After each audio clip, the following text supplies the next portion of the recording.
দর্শক আসসালামু আলাইকুম। আপনাদের সবাইকে স্বাগত জানাচ্ছি আমাদের আজকের এই আয়োজন বাংলাদেশের সম্পদ অনুষ্ঠানে। আজকের এই আয়োজনে আপনাদেরকে আমরা জানাবো বাংলাদেশের কৃষি সম্পদের যেই ব্যবহারগুলো রয়েছে এবং কৃষি সম্পদ নিয়ে যারা আসলে গবেষণা করেন সেই বিষয় নিয়ে আমরা আজকে আলোচনা করব। আর আজকে আলোচনার জন্য আমাদের স্টুডিওতে আমরা আমন্ত্রণ জানিয়েছি জাতীয় কৃষি প্রশিক্ষণ একাডেমি নাটার মহাপরিচালক মোহাম্মদ সাইফুল আজম খানকে। সাইফুল আজম খান, আপনাকে স্বাগত জানাচ্ছি আমাদের আজকের এই আয়োজনে। আমরা প্রথমেই একটু জানতে চাবো যে আপনি যে প্রতিষ্ঠানে আছেন জাতীয় কৃষি প্রশিক্ষণ একাডেমি, আপনারা মূলত প্রশিক্ষণ নিয়ে কাজ করে থাকেন। তো আপনাদের যে কার্যক্রম আছে সেটি আমরা একটু জানতে চাবো। সেই সাথে আমরা জানতে চাবো এই কার্যক্রম দিয়ে আসলে বাংলাদেশের কৃষি সম্পদকে কিভাবে আপনারা সমৃদ্ধ করছেন।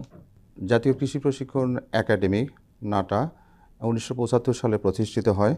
এটা প্রথমত জায়গার একটা প্রকল্প সহায়তায় এটা গাজীপুরে প্রতিষ্ঠিত হয়। পরবর্তীতে 1984 সালে এটা তখন সার্ডি নামে পরিচিত ছিল, central extension resource development institute হিসাবে পরিচিত ছিল। সেটা ছিল তখন কৃষি সম্প্রসারণ অধিদপ্তরের আওতায়, যেটা 1984 সালে কৃষি সম্প্রসারণ অধিদপ্তরের আওতায় চলে যায়। এবং তার পরবর্তীতে এটা 2013 সালে নাটা হিসাবে কৃষি মন্ত্রণালয়ের আন্ডারে একটি স্বতন্ত্র প্রতিষ্ঠান হিসাবে প্রতিষ্ঠিত হয়, যেটা NATA, that means national agriculture training academy. এই প্রতিষ্ঠানের টা হচ্ছে যে মূলত কৃষি মন্ত্রণালয়ের একমাত্র প্রশিক্ষণ ইনস্টিটিউট। এই প্রতিষ্ঠানে আমাদের যে বিভিন্ন কৃষি মন্ত্রণালয়ের আওতাধীন 18টি সংস্থা আছে, এই 18টি সংস্থার কর্মরত যে কর্মকর্তা আছে তাদের পেশাগত দক্ষতা এবং বৃদ্ধির জন্য আমরা বিভিন্ন ধরনের প্রশিক্ষণ দিয়ে থাকি। সেক্ষেত্রে আমাদের মানব সম্পদ উন্নয়ন অর্থাৎ কৃষি মন্ত্রণালয়ের আওতাধীন যে সমস্ত সংস্থা আছে এই সমস্ত সংস্থাগুলোতে কর্মরত যারা কর্মকর্তা তাদের দক্ষতা উন্নয়নের জন্য আমরা কাজ করে থাকি। কৃষিকে সমৃদ্ধ করতে আসলে আপনাদের এই প্রশিক্ষণ সেন্টার কিংবা একাডেমি থেকে আপনারা কি কি কার্যক্রম এখন চলমান রেখেছেন? আমাদের বাংলাদেশ কৃষিপ্রধান দেশ। আমাদের অর্থনীতি মূলত কৃষির উপরই নির্ভরশীল। আমাদের অর্থনীতি কৃষি দ্বারাই পরিচালিত হয়ে থাকে। সঙ্গত কারণে কৃষি উৎপাদন কোনোভাবে যদি ব্যাহত হয় আমাদের সার্বিকভাবে আমাদের খাদ্য নিরাপত্তা শঙ্কার মধ্যে পড়ে যায়। তো এই জন্য যেহেতু আমাদের জনসংখ্যার যে বৃদ্ধি সাথে আমাদের আবাদযোগ্য জমির পরিমাণ আস্তে আস্তে কমে যাচ্ছে। তবুও আমরা বর্তমানে খাদ্যে স্বয়ংসম্পূর্ণ আছি, বিশেষ করে খাদ্যশস্য উৎপাদনে স্বয়ংসম্পূর্ণ আছি। কিন্তু অনেক ক্ষেত্রেই আমাদের অন্যান্য যে পুষ্টি বিষয় সেগুলোতে আমরা পিছিয়ে আছি। এবং খাদ্য নিরাপত্তার পাশাপাশি যে আমাদের নিরাপদ খাদ্য, এটাও একটা অন্যতম একটা চ্যালেঞ্জ। তো এখন বর্তমানে আমরা খাদ্য উৎপাদনে দানাশস্য উৎপাদনে আমরা স্বয়ংসম্পূর্ণ আছি, কিন্তু অন্য অনেক ক্ষেত্রে পিছিয়ে আছি। এবং সেই সাথে যেহেতু আমাদের প্রতি বছর প্রায় 20 লক্ষ নূতন মুখের আমাদের সংযোজন হচ্ছে আমাদের জনসংখ্যাতে, তা বাড়তি জনসংখ্যার যে খাদ্য ঘাটতি চাহিদা সেটা পূরণ করার জন্য আমাদের অল্প জমি থেকে বেশি উৎপাদন করতে হচ্ছে। কিন্তু আমাদের একদিকে যেমন জমির পরিমাণ কমে যাচ্ছে, প্রতি বছরে প্রায় 1% হারে কমে যাচ্ছে, পাশাপাশি আমাদের যতটুকু জমি আছে সেগুলো ক্লাইমেটিক চ্যালেঞ্জের জন্য অর্থাৎ জলবায়ুগত পরিবর্তনের ফলে বিভিন্ন ধরনের চ্যালেঞ্জ আসছে। সঙ্গত কারণে আমাদের এই অল্প জমিতে বেশি ফসল বা উৎপাদন বৃদ্ধির জন্য আমাদের যে কৃষক যারা আছে বা কৃষির সাথে সংশ্লিষ্ট যারা স্টেক হোল্ডার আছে তাদের এই উৎপাদনের দক্ষতা বৃদ্ধি অত্যন্ত প্রয়োজন। এবং দক্ষতা বৃদ্ধির জন্য তাদের আধুনিক প্রযুক্তিতে তাদের দক্ষতা বৃদ্ধি প্রয়োজন। সঙ্গত কারণেই আমরা যে কৃষি মন্ত্রণালয়ের আওতাধীন যে 18টা সংস্থা আছে তাদের কর্মকর্তাদের আমরা প্রশিক্ষণ দিয়ে থাকি। তারা পরবর্তীতে মাঠ পর্যায়ে গিয়ে কৃষক বা অন্যান্য কর্মকর্তা আছে তাদেরকে প্রশিক্ষণ দিয়ে থাকে। তা আমরা প্রথমেই এই সংস্থা যারা আছে বিভিন্ন সংস্থা তাদের থেকে আমরা প্রশিক্ষণ চাহিদা গ্রহণ করি। প্রশিক্ষণ চাহিদা গ্রহণ করার পরে সেগুলো আমরা ভ্যালিডেট করি কোনটা বর্তমানের প্রেক্ষাপটে উপযোগী, এবং সেই অনুযায়ী আমরা সারা বছরব্যাপী একটি প্রশিক্ষণ ক্যালেন্ডার করি। প্রশিক্ষণ ক্যালেন্ডার করে আমরা সেই প্রশিক্ষণগুলো প্রদান করে থাকি। সেখানে আছে হলো যে শর্ট টার্ম অর্থাৎ 5 ডে বা 10 ডে, 5 দিন বা 10 দিন ব্যাপী প্রশিক্ষণ থাকে, অর্থাৎ স্বল্পমেয়াদী এবং দীর্ঘমেয়াদী বিভিন্ন ক্যাটাগরিতে করে থাকি। এখন বর্তমানে আমাদের যে নার্সভুক্ত বিজ্ঞানী যারা আছে অর্থাৎ বাংলাদেশ কৃষি গবেষণা কাউন্সিলের আওতাধীন যে সমস্ত গবেষণা প্রতিষ্ঠান আছে তাদের বিজ্ঞানীদেরকে আমরা 4 মাসব্যাপী বুনিয়াদী প্রশিক্ষণ সম্প্রতি চালু হয়েছে। আমাদের সম্মানিত সচিব স্যারের উদ্যোগে এই কর্মসূচিটা আমরা শুরু করেছি। ইতিমধ্যেই আমরা 3 ব্যাচ সম্পন্ন করেছি এবং সামনে আরও অন্য প্রায় এই বছরে আমরা 10 ব্যাচ প্রশিক্ষণ দেওয়ার জন্য আমরা কর্মসূচি গ্রহণ করেছি। আপনাদের প্রশিক্ষণে আসলে কি কি পার্ট থাকে?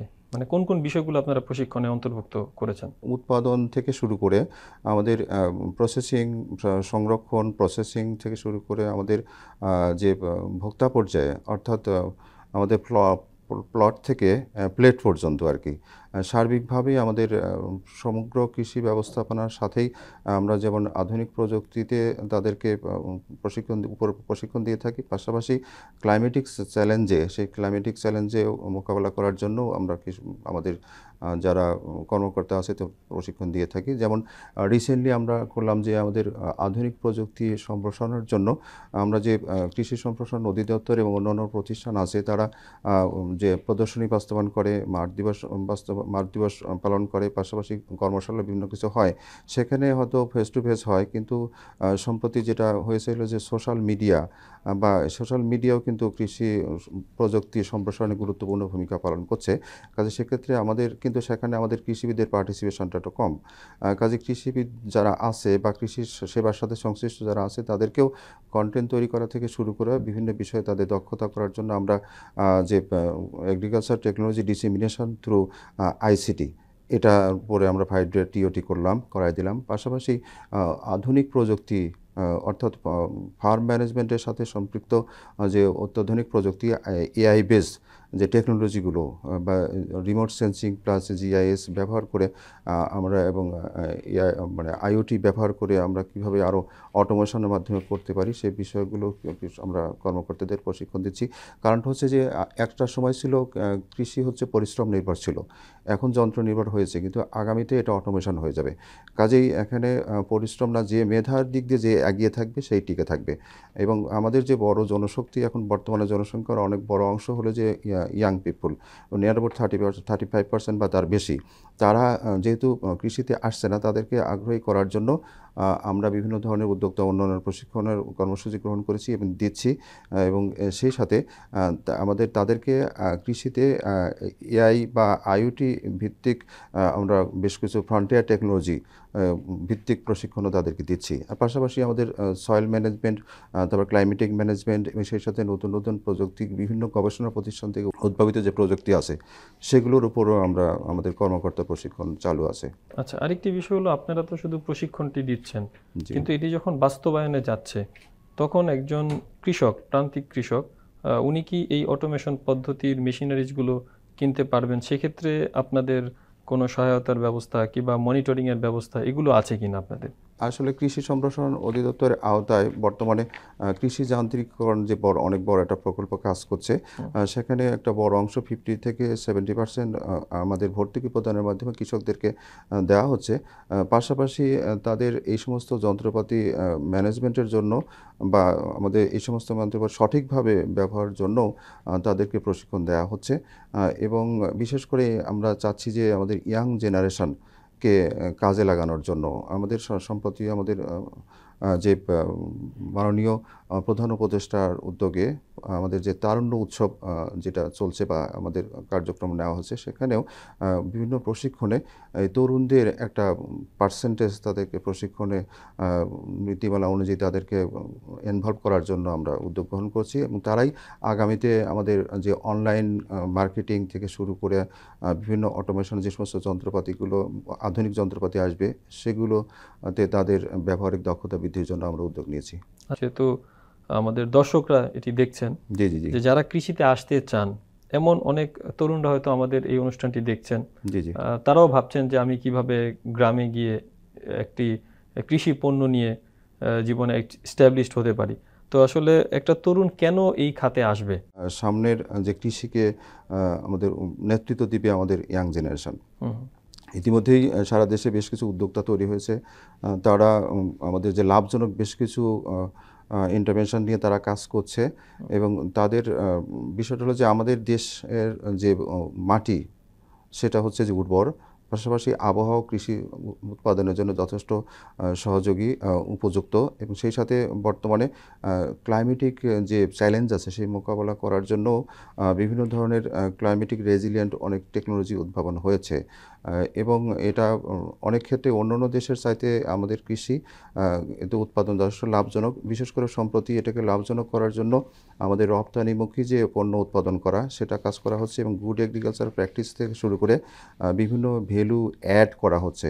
তো এই সমস্ত সামগ্রিক যে কৃষি ব্যবস্থাপনার সাথে আমাদের বিভিন্ন প্রশিক্ষণ দেওয়া হচ্ছে, তারা ইতিমধ্যেই অনেক উদ্যোক্তা আছে, তারা সফল হয়েছে।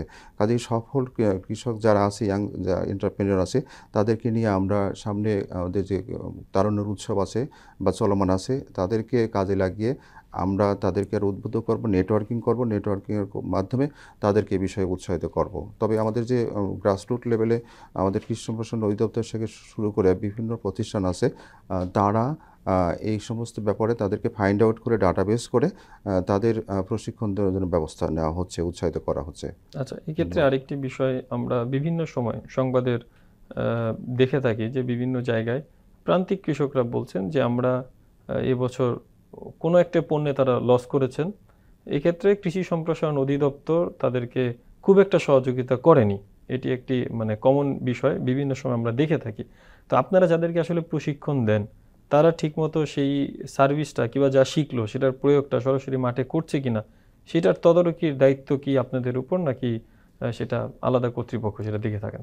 আমাদের কৃষি উদ্যোক্তা যারা আসছেন বা কৃষি ব্যবসায়ের সাথে যারা সংশ্লিষ্ট হচ্ছেন, তাদের পণ্য নির্বাচন বা কৃষি যে বিষয়ের উপরে সে ব্যবসা করবে অথবা উৎপাদন করবে, এটা যদি সঠিকভাবে নির্বাচন না হয়, সেক্ষেত্রে অনেকেই ক্ষতিগ্রস্ত হয়ে থাকে। তবে কোনো একটা পণ্যের দাম বৃদ্ধি পেলে পরবর্তী বছরে সেটার পণ্যটা বেশি হয়। তবে পণ্যের গুণগত মান বৃদ্ধি করা এবং সেই সাথে সাপ্লাই চেইন যদি সঠিক হয় এবং বিদেশে যদি এটা আমাদের রপ্তানির যে সুযোগ সেটা সৃষ্টি হলে পরে সেটা লাভজনক হবে। আবার যখন লাভজনক হবে তখন অবশ্যই প্রোডাকশন বাড়লেও সমস্যা নেই। সেটার ব্যাপারে আমাদের বর্তমান সরকার কাজ করছে। বলছিলেন যে আপনাদের নাটার কিছু বিষয়বস্তু আছে যেগুলো নিয়ে আপনারা স্পেসিফিক কাজ করে থাকেন, তার মধ্যে একটা হচ্ছে কৃষি তত্ত্ব। তো কৃষি তত্ত্বের ক্ষেত্রে আসলে আপনারা কিভাবে প্রশিক্ষণটা দিয়ে থাকেন? কৃষি ভিত্তিক যে আধুনিক প্রযুক্তিগত যে তথ্য, সেটা আমরা কৃষি সম্প্রসারণ অধিদপ্তর এবং বিভিন্ন গবেষণা প্রতিষ্ঠানের যারা বিজ্ঞানী আছেন, তাদেরকে আমরা সর্বশেষ আধুনিক প্রযুক্তি, লাক্সই প্রযুক্তি সম্বন্ধে আমাদের ধারণা দিই। অর্থাৎ এটাকে বলে টিওটি বা ট্রেনিং অফ ট্রেনার্স, প্রশিক্ষণ দিয়ে থাকে।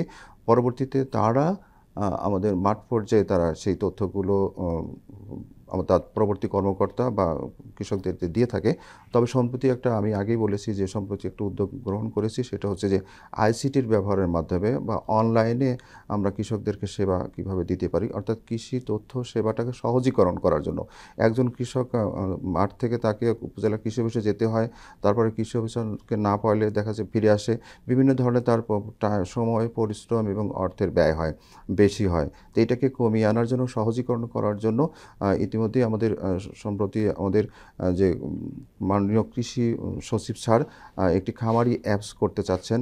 আমরা অনেকেই সব মন্ত্রণালয়ের অধীনস্থ সব যে বিভাগ নির্দেশনা পেয়েছি, সেই অনুযায়ী আমরা সমন্বিত সেবা দেওয়ার জন্য একটি অ্যাপস করছি। সেই অ্যাপসের মাধ্যমেই আশা করছি আমরা একজন কৃষক তার প্রয়োজনীয় সব তথ্যগুলি পাবেন। ইতিমধ্যেই কৃষিভিত্তিক বেশ কিছু অ্যাপস আছে, সেটাতে ব্যবহার হচ্ছে। তবে সমন্বিতভাবে সে তথ্য পাওয়ার জন্য আমরা একটা কৃষি মন্ত্রণালয় থেকে উদ্যোগ নেওয়া হয়েছে। আমরা আশা করি সেটার মাধ্যমে খুব সহজেই তথ্য পাবে এবং সেই সাথে আগে যে বললাম যে আমরা অটোমেশনের জন্য যাওয়ার জন্য আমরা কর্মকর্তা প্রশিক্ষণ দিচ্ছি এবং সেই সাথে আমাদের যে সোশ্যাল মিডিয়া ব্যবহার করা থেকে শুরু করে অন্যান্য অনলাইন যে প্ল্যাটফর্ম আছে, সেগুলোতে আমাদের যে কৃষিবিদদের অ্যাক্সেস বা তাদের এই প্ল্যাটফর্ম ব্যবহারের জন্য দক্ষতা বৃদ্ধির জন্য আমরা প্রশিক্ষণ দিচ্ছি। যদি সেটা হয় তাহলে সহজেই কৃষকরা তথ্য পাবে। আর আমাদের যে সব প্রতিষ্ঠানের ওয়েবসাইট আছে, ওয়েবসাইটগুলোতেও তো তারা সহজেই তথ্য পাচ্ছে। আমাদের দেশের বাস্তবতায় আপনার কাছে কি মনে হয়, আমাদের দেশের কত পার্সেন্ট কৃষক তারা আসলে অ্যাপ ব্যবহার করেন কিংবা ওয়েবসাইটে গিয়ে নিজেদেরকে আপডেট আসলে করেন? এখানে আমাদের কৃষি সম্প্রসারণ বা আধুনিক কৃষি প্রযুক্তি মানে ডিসেমিনেশনের জন্য তো বেশগুলো অপশনই আছে। হুম, হুম। যেমন হচ্ছে একজন কৃষক তার প্রতিবেশী দক্ষ কৃষকের কাছ থেকে শেখে, পাশাপাশি বিভিন্ন প্রদর্শনী থাকে, প্রদর্শনী থেকে প্রদর্শনী দেখে শেখে, হুম, হুম। পাশাপাশি মাঠ দিবসের মধ্যে শেখে। একজন কৃষক সে দেখে শেখে, করে শেখে, শুনে শেখে। পাশাপাশি আমাদের যে কৃষি সম্প্রসারণ অধিদপ্তরের বিভিন্ন পাশাপাশি অন্যান্য প্রতিষ্ঠানের যে কর্মসূচি আছে সেগুলোর মধ্যে শেখে। তবে আমাদের কৃষকরা একটা সময় ভাবা হতো যে সে অত অজ্ঞ মূর্খ বা মানে সে লেখাপড়া জানে না। কিন্তু এটা বর্তমানে প্রেক্ষিতে এটা ঠিক না। অনেক ক্ষেত্রেই অনেক শিক্ষিত কৃষকরাও এই পেশাতে আসছে এবং মর্যাদার সাথে তারা মর্যাদা বোধ করছে। পাশাপাশি আগের যারা কৃষক ছিল তাদের ছেলেমেয়েরাও তো এখন শিক্ষিত এবং তারাও কিন্তু মোবাইল থেকে শুরু করে প্রচুর বিভিন্ন ধরনের গুগল সার্চ করে যেকোনো তথ্য জানতে পারছে।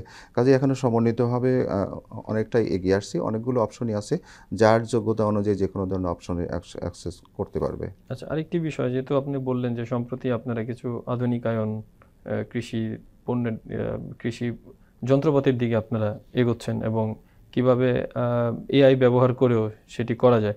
তো আপনাদের এরকম একটি কার্যক্রম কি আমাদেরকে একটু বলতে পারবেন যে আমরা সম্প্রতি এই জিনিসটা উদ্যোগ নিয়েছি এবং এআই পদ্ধতি কিংবা আধুনিকায়ন ব্যবহার করে আমাদের প্রশিক্ষণার্থী যারা আছেন তাদেরকে আপনারা শিখিয়েছেন কিংবা শিখাচ্ছেন? আমাদের জাতীয় কৃষি প্রশিক্ষণ একাডেমি নাটাতে সম্প্রতি আমাদের যে জিআই সেন্সর বেস আমাদের ইরিগেশন সিস্টেম শুরু করেছি। হুম, যেখানে খুব অটোমেটিকই মোবাইল অ্যাপসের মাধ্যমেই হুম, মানে আমাদের ছাদ কৃষি যেটা, হুম, ছাদ কৃষি থেকে শুরু করে মাঠের যে সেচটা আমরা অটোমেশন এবং অটোমেটিক এআই ব্যবহার করে জিআইএস রিমোট সেন্সিং ইরিগেশন সিস্টেমটা চালু করেছি। হুম, হুম। যেখানে বিশেষ করে ছাদ বাগানে আমাদের অনেকেই আরবান এরিয়াতে ছাদ বাগানে ছাদে চাষ কৃষকরা বা অনেকেই ছাদ বাগান করছে, মানে কিন্তু যারা ছাদ কৃষি ছাদ করছেন। কৃষি যারা করছে, কিন্তু ছাদে যেহেতু টেম্পারেচার বেশি থাকে, সেচ দিলে ওটা শুকায় যায় এবং ছাদে পানি দেওয়াটা অনেক ক্ষেত্রে টাফ হয়ে যায়, হুম, হুম। অনেকের জন্য টাফ হয়ে যায়।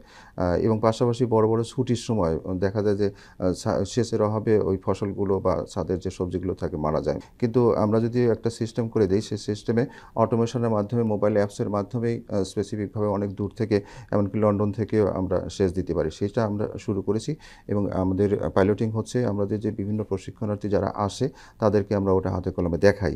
এখন মাঠে ওটা নিয়ে গেছি। এটা আইওটি বেস যেটা বা AI base remote sensing irrigation সিস্টেমটা আমরা শুরু করেছি। আচ্ছা, তো এটা কি ছাদ কৃষিতে যদি সফল হতে পারেন সেক্ষেত্রে কি মাঠেও এরকম প্রযুক্তি ব্যবহার করা হ্যাঁ, যায় কিনা? মাঠেও ইতিমধ্যে বিভিন্ন জায়গায় ব্যবহার হচ্ছে। মাঠেও ব্যবহার হবে, অবশ্যই হবে। বিশেষ করে ছাদ কৃষি থেকে শুরু করে এমনকি বসতবাড়ি, সবজি বাগান থেকে শুরু করে যেকোনো জায়গায় এটা করা যাবে। জাস্ট ওখানে পানির সিস্টেম থাকে, সেটার সাথে লিঙ্কেজ করা থাকে এবং আমাদের অ্যাপস আছে প্লাস সিস্টেম আছে। সিস্টেমটা কানেক্ট করে দিলেই হয়। অটোমেশনের মাধ্যমে এটা হয়ে যায়, করতে আচ্ছা, পারি তো আমরা। বর্তমানের যেই কৃষিজ পণ্য এবং আমাদের দেশের অর্থনীতিতে যেভাবে কৃষিজ পণ্যের একটি প্রভাব আছে, তো আপনাদের কাছে কি মনে হয় সামনের দিনে আমরা আধুনিক প্রযুক্তিতে গেলে সেটা কি আরো বাড়ানো সম্ভব কিনা?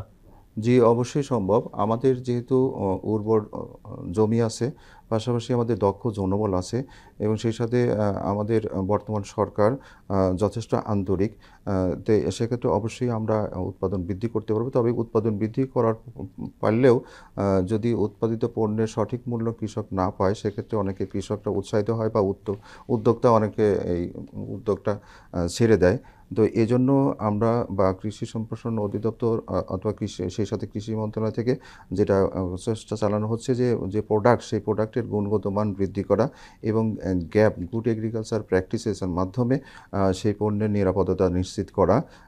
পাশাপাশি এখানে ট্রান্সপোর্ট যে ফ্যাসিলিটি এবং উৎপাদন যে ব্যয় থেকে শুরু করে বিভিন্ন ক্ষেত্রে যে লস হয়, সেই লসটা মিনিমাইজ করে আমরা সরাসরি বিদেশে কীভাবে রপ্তানি করতে পারি সে বিষয়ে উদ্যোগ গ্রহণ করা হচ্ছে। আমাদের যে পার্টনার প্রকল্প আছে, সেই পার্টনার প্রকল্প এটা কাজ করছে। আপনাদের যে কার্যক্রম আছে, কার্যক্রমের মধ্যে আরেকটি বিষয় আমি দেখতে পাচ্ছি যে খাদ্য প্রক্রিয়াকরণ, সেটিও আপনারা প্রশিক্ষণ দিয়ে থাকেন। খাদ্য জি, জি। প্রক্রিয়াকরণ। তো এই প্রক্রিয়াকরণে আপনারা যে প্রশিক্ষণগুলো দেন, সেক্ষেত্রে আসলে কি মনে হয় আপনারা যেরকম প্রশিক্ষণ দিচ্ছেন বাস্তবত কি সেটা কি ঠিকঠাক ইমপ্লিমেন্ট করা যাচ্ছে কিনা? খাদ্য প্রক্রিয়াকরণ এবং বিশেষ করে আমাদের যে ফুড প্রসেসিংয়ের যে বিষয়গুলো আছে, আমাদের এটা খাদ্যের ভ্যালু অ্যাড করা।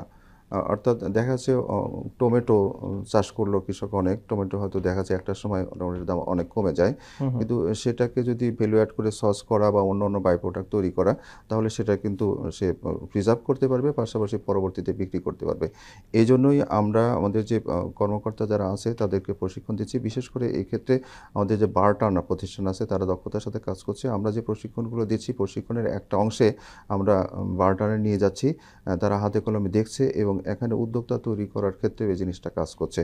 আমরা আশা করি যে যদি বিভিন্ন যেমন আপনারা জানেন যে সম্প্রতি আমাদের দেশ থেকে চীনে আম রপ্তানি করা হচ্ছে এবং উদ্যোগ গ্রহণ করা হয়েছে। যেহেতু ভালো আম বিদেশে যদি এটার আমাদের গ্রহণযোগ্যতাটা বাড়ে বা এই প্রোডাক্টের গ্রহণযোগ্যতা বাড়ে, অবশ্যই আমরা আশা করি যে অনেক উদ্যোক্তা এগিয়ে আসবে এবং তারা এক্ষেত্রে অবদান রাখবে এবং আমাদের কৃষি আরও সমৃদ্ধ হবে এবং উৎপাদিত পণ্যের মূল্য বাড়বে। তখন স্বাভাবিকভাবেই প্রভাবটা একটা পজিটিভলি আসবে। প্রশিক্ষণ নিয়ে অনেক কিছু শুনলাম। প্রশিক্ষণের বাইরে দুটি বিষয় আপনার থেকে একটু জানতে চাবো। একটি বিষয় হচ্ছে যে বর্তমানে কৃষি যে পণ্যগুলো আমাদের দেশে উৎপাদন হচ্ছে, আমরা বিভিন্ন সময় দেখে থাকি প্রান্তিক যারা কৃষক আছেন তারা আসলে ন্যায্য দাম থেকে বঞ্চিত হচ্ছেন এবং মধ্যস্বত্বভোগী যাদের আমরা বলছি তারা অনেক বেশি লাভ সেখান থেকে নিয়ে যাচ্ছেন। তো আপনি দীর্ঘদিন তো এই সেক্টরে আছেন, তা কি মনে হয় এই গ্যাপটা কমানোর ক্ষেত্রে আসলে কি উদ্যোগ নেওয়া যেতে পারে আমাদের? আসলে কৃষি পণ্য সার্বিক ব্যবস্থাপনা যেমন উৎপাদনকারী আছে, পাশাপাশি বিপণনকারী আছে এবং সেই সাথে আমাদের ভোক্তাও আছে। উৎপাদনকারী যে আছে সে চায় যে তার প্রোডাক্টের উচ্চ মূল্য বা ভালো একটা লাভ সে যেন পায়, ন্যায্য মূল্য যেন পায়, এবং ব্যবসায়ী যারা আছে তারাও চায় যে এটা থেকে সে বেশি লাভ করবে এবং সেই সাথে ভোক্তাও চায় যে অল্প মূল্যে সে ভালো বা নিরাপদ খাদ্য পাবে। সবার মধ্যে একটা উইন করার একটা টেন্ডেন্সি থাকে, এখানে উইন উইন টেন্ডেন্সি যেটা বলা হয়। তো সেক্ষেত্রে আমরা যে উৎপাদনকারী আছে তার উৎপাদন মূল্য যদি কমাতে পারি এবং সেই সাথে তার ফলনটা যদি বেশি হয়, সে হয়তো স্বল্প মূল্যে বিক্রি করলেও তার প্রোডাক্ট সে লাভবান হবে এবং সেই সাথে ব্যবসায়ী যারা আছে তারা যদি প্রোডাক্টটা বেশি অল্প লাভে বেশি বিক্রি করতে পারে, সেটা উইন হবে এবং যেহেতু কম মূল্যে প্রোডাক্ট ভালো পাচ্ছে সেখানে ভোক্তাও আগ্রহী হবে। তো এইগুলো বিষয়ের জন্যই ইতিমধ্যে এখন যে আমাদের যে মার্কেট চ্যানেল আছে, এই মার্কেট চ্যানেলটা একটু কমায় আনার চেষ্টা করা হচ্ছে, অর্থাৎ উৎপাদনকারী নিজেই হয়তো মার্কেটে সরাসরি চলে যাবে। সেই জন্য বিভিন্ন ধরনের গ্রুপ ফরমেশন করা হচ্ছে এবং কৃষি সম্প্রসারণ অধিদপ্তর থেকে শুরু করে আমাদের কৃষি মন্ত্রণালয়ের অন্যান্য সংস্থাও বেশ কিছু প্রকল্প গ্রহণ করেছে, যেখানে গ্রুপ ফরমেশনের মাধ্যমে কৃষকরা সরাসরি মার্কেটে বিক্রি করতে পারবে। সেখানে কি আপনাদের কোনো পার্টিসিপেশন আছে? আমাদের পার্টিসিপেশন আমরা এই সংক্রান্ত অর্থাৎ মার্কেটিংয়ের যেটা বিষয়গুলো, তাদেরকে কোন কোন ক্ষেত্রে আমরা এই ক্ষেত্রে গ্রুপ ফরমেশন কীভাবে করতে পারি, ম্যানেজমেন্ট কী হতে পারে, কোন পণ্য নির্বাচন করলে তারা লাভজনক হবে, এই বিষয়ে আমরা প্রশিক্ষণ দিচ্ছি। তারা পরবর্তীতে প্যাসিভ ওয়েতে কৃষক এবং উদ্যোক্তা তাদেরকে এই বিষয়ে প্রশিক্ষণ দিচ্ছে। জি, ধন্যবাদ জনাব সাইফুল আজম খান। আজকে আপনি আমাদের সাথে যুক্ত ছিলেন, আমাদেরকে নানান প্রশ্নের উত্তর দিয়েছেন এবং আমাদের দর্শকদেরও জানিয়েছেন নানান তথ্য। দর্শক, এই আমাদের সাথে আজকের এই পর্যায়ে যুক্ত ছিলেন জাতীয় কৃষি প্রশিক্ষণ একাডেমি নাটার মহাপরিচালক। তিনি বলছিলেন যে কিভাবে আসলে তারা প্রশিক্ষণ দিয়ে থাকেন গভর্নমেন্ট অফিসিয়ালদের এবং তারা মাঠ পর্যায়ে গিয়ে আবার তরুণ উদ্যোক্তা এবং কৃষকদের তারা প্রশিক্ষণ দিয়ে থাকেন এবং প্রতিনিয়তই তরুণরা কিন্তু যুক্ত হচ্ছেন এই কৃষি খাতে। তো এরকম নানান বিষয় নিয়ে আমরা আলোচনা করব আমাদের পরবর্তী আয়োজনে। সেই পর্যন্ত সবাই ভালো থাকবেন, সুস্থ থাকবেন।